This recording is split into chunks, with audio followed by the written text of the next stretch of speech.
Yo, what's good, Angel Lopez? We are back with some terrifyingly bad two-sentence horror stories, and I'm gonna throw in some good ones too, just to keep you on your toes. Let's get into it. I was expecting a surprise when my friends wheeled in a giant cake during the bachelorette party.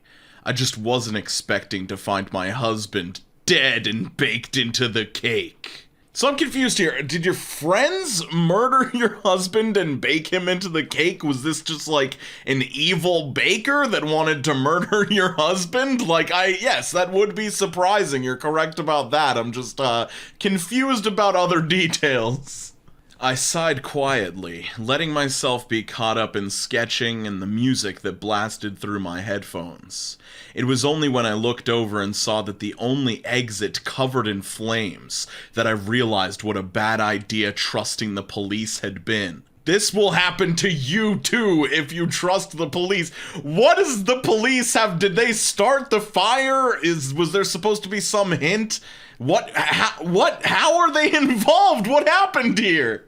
Despite being stranded and freezing, the Himalayas were spectacular to look at. Although, I definitely think the meat I'd chewed off of my friend's calves after bludgeoning him to death had something to do with that. Oh, twist, I'm a psychopathic cannibal murderer who also likes to hike.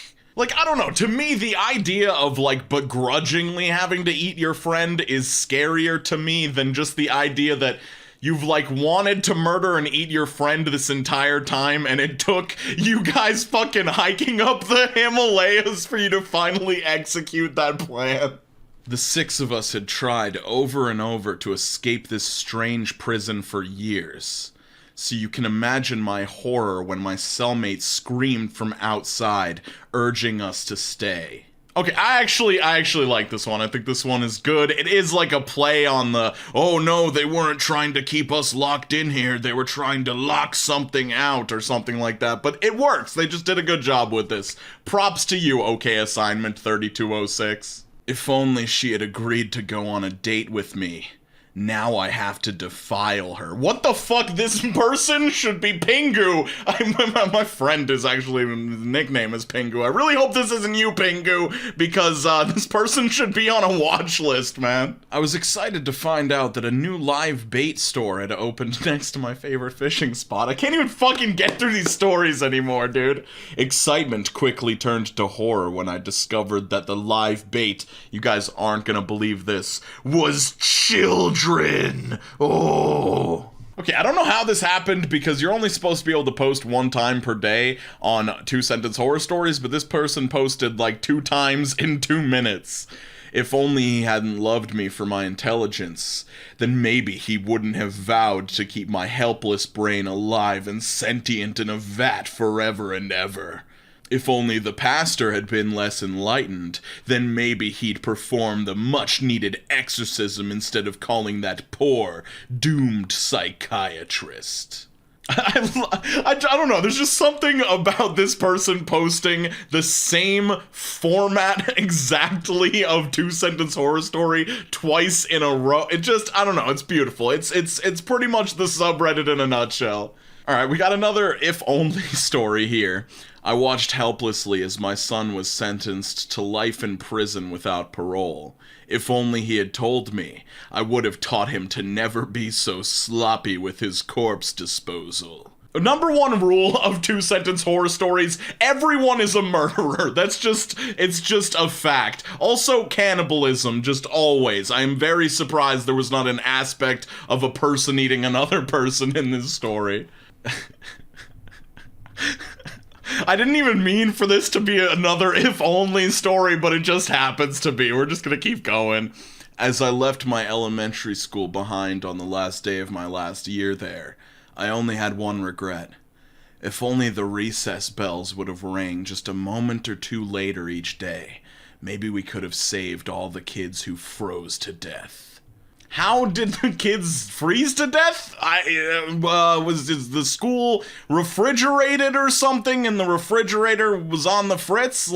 How would recess going on later stop kids from freezing? I do not know.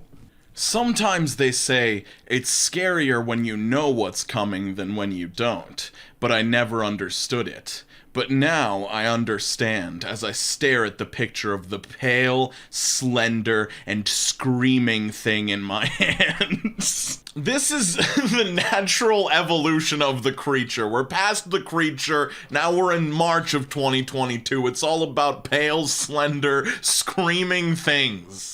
It started out with a kiss and ended with a baby in the dumpster. Why? Why does this have any upvotes at all? Who is signing off on these 2-sentence horror stories? Like, all I can think about is Mr. Brightside. Like, it started out with a kiss and ended with the baby in a dumpster. It doesn't fit, like, the rhythm, but it just, that's all I can think about. Sarah missed the attention she got while she was pregnant. So, as she wiped the red stain from her mouth, she couldn't help but grin wildly in excitement, waiting for her husband to come home to tell him that she was, once again, carrying. I am really starting to wonder if I'm just too stupid to understand these stories. Did she have to eat her newborn baby to immediately get pregnant again? Well, what is she... Is she gonna re-impregnate herself by eating the baby? I don't understand. He could just bear to see his wife as a vegetable, so he decided to put her out of her misery. Just as he was about to smother her, she quickly grabbed a scalpel and stabbed him through the throat and told him, "It was so worth playing the long game, you cheating bastard."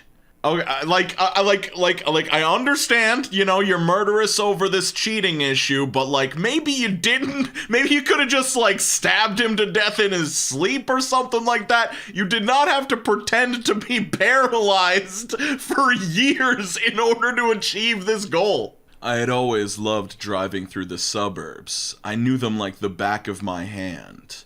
That was until the cul-de-sac I was turning around in had closed. Okay, so I actually think this one's really good, because it's a creepy idea. Like, you turn into a cul-de-sac in a random neighborhood, and then there's just when you, like, you're rounding that corner, and then you see that there's no road behind you where you came from, and you're in, like, a Tranquility Lane from Fallout 3 situation. I think this one's good. And for my last wish, I wish to become invisible whenever my life is in danger, I said to the genie. As I lie here on the floor, bleeding profusely from my stomach while everyone is just walking like nothing happened, I wish I didn't make that wish. Yeah, that was a bad wish. It was a really bad wish. I feel like 99% of the time when your life is in danger, it's not like another person trying to murder you or like a tiger attacking you. It's like you got in a car accident or like you're dying from a stroke or some shit. Like, this is just a bad idea, bro. Alright, I had to include this one because it was milk related. As I open a jug of my longtime favorite milk, I'm surprised by the new addition of a tamper seal. But the Walmart employee says the seal has been there for years, so why have I never seen it before? Like, one, I just love milk-related stories, and two, it's like this person's idea of the worst horror imaginable is your milk being tampered with for years. It is kind of scary. This new anti-aging skin cream moisturizes your skin. In addition, it also flavors the meat and bones. She's been standing out there, just staring at me, for weeks now. I really hate driving past the lake at night.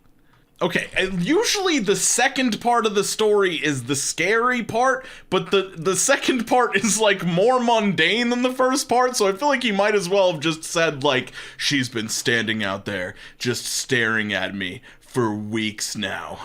I really hate having to file my taxes every April. Like, it's just such a random statement at the end. I don't know. And it doesn't make it any scarier for me. Okay, this one's got the double whammy, baby. If only that mummy hadn't started moaning, then maybe the archaeologists wouldn't have been distracted and had noticed the thing that now approached them from behind. Like, it's got the if only, it's got the thing, which we've now clearly established is the new creature. This person wanted to write creature, but they know the creature's too cliche, so you gotta go back to the classic thing. If only I could go back in time, I wouldn't have murdered the kid, he told his crying wife as he buried the 16th child. Like, at this point, I cannot tell if people are trying to meme on the two-sentence horror stories, or if people are just trying to utilize the already existing tropes of if only and burying the 16th, 11th, 14th child, whatever it might be, just to get upvotes because they've seen that that works for creating a scary story for other people. I'm not sure. Let me know what you guys think. Going to bed has always been easy because it's a time where I feel calm and safe. So when I went to bed and awoke facing the window only to see a man with a kitchen knife laughing horrifically louder than any human should, my face turned pale. This person tried so hard to create that sense of like, oh, everything's safe and good in the first sentence. We're just going to sleep. What bad could ever happen to you when you're going to sleep? It's just a time where I feel calm and safe. Nothing could ever happen. I felt an itch as I reached my waist. I felt a zipper. This was just a one-sentence horror story. I think there might be supposed to be a period in there somewhere, but I don't know. This person was just really trying to condense it into as small as possible, and I respect that endeavor. Alright, now we're gonna look at a couple of the top posts of this year to see what good stories are supposed to be like. That was the police telling me my brother, Tyler, was found dead in his apartment this morning. I told my boyfriend, with my breath shaking with shock and grief. My boyfriend threw his arms around me in loving embrace and angrily said, "What kind of sick psycho would shoot a decent guy like Tyler?" Oh, she didn't tell him that anybody shot Tyler. That means he's the murderer. Finally, I have the house to myself, the boy said when he threw himself on the couch. Pinocchio's dread grew as fast as his nose did when the words left his mouth. Okay, this is good. I think it's pretty well written, and it would be terrifying if you were Pinocchio. Obviously, it's a scary situation, but me, myself, just imagining Pinocchio in, like, the Strangers-esque scenario where there's, like, a home invasion or some shit. I just can't take it seriously. I'm picturing Pinocchio from Shrek in the movie The Strangers, and it's just not working. When I came home from war, my mother opened the door to me and said, "It's good to see both of you again." Confused, I reminded her that my brother didn't survive. But then I heard his voice saying, "You can see him too?" Alright, this one's slightly, like, I feel like I've heard stories like this before, but it's the double switcheroonie, and I like that about it. It's good. It works. It works. If you like bad two-sentence horror stories, I got 2 more of these videos, and I'm gonna link one of them in the top right corner of the screen and in the description and comments and all that good stuff. Check them out! I'd like to give a major shout out to Hannah, Matthew Kendall, Kate Land, Beth the Dork, Ashton Jacobson, June, ... Bobby Brain, Alicia, Kennedy DeSilvis, Tapey, Hyper Ninja Child, Jared D, Regrettable Stitches, Allison B, Kaya Bay, Brittany, and Catco, as well as everyone else you see on your screen for being top-tier channel members. I'll see you guys all super soon. Skate on to the best of your abilities. Make sure you're drinking a sufficient amount of water. And, yeah, take it easy. Peace out, Cub Scouts.